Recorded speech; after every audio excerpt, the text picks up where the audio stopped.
Could you talk a little bit about what are the particular obstacles in the LGBTQ community that are in need of conflict resolution skills, or are places where there are potentials for escalation, or just sort of intense emotions? I mean, where particularly can you give sort of an example of a scenario where you might be able to come in to help folks navigate the terrain? Um, well, I've been a volunteer through a program of Children's Home Society that specifically is for LGBT youth ages 13 to 18. And my engagement is hearing the youth express how their parents or their schools, the teachers, the administrators, the adults in their life, or their peers are not accepting.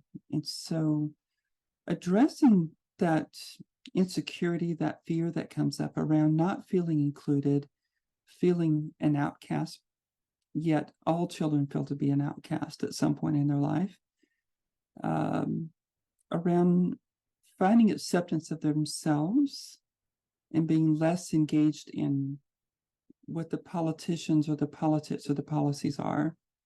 Um, because to get into cultural dysfunction with teenagers is it can be overwhelming.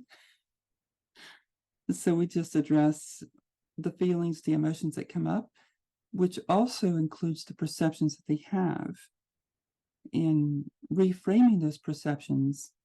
And I find that when I talk to youth, this is also, they're trying to bring this into their school, talking to their teachers and their parents as well around finding self acceptance and helping the family unit get their head and heart around this maybe newness of coming out to them.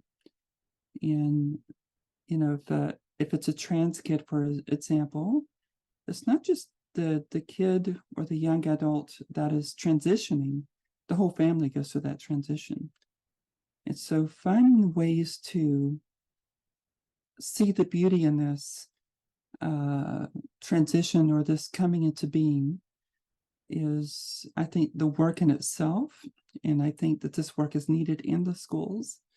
I think it's needed within families, community groups, organizations like Children's Home Society, and the church as well, to talk about if we're going to preach the language of acceptance and love and tolerance, are we practicing it?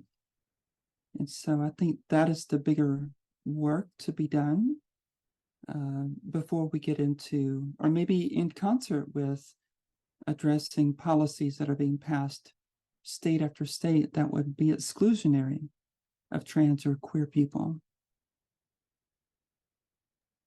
Yeah, I'm just was reminded of a self lesson I gave myself the other day about change being scary, and then I looked out the window and was looking at the changing of the leaves, and I was thinking, well, change is also beautiful.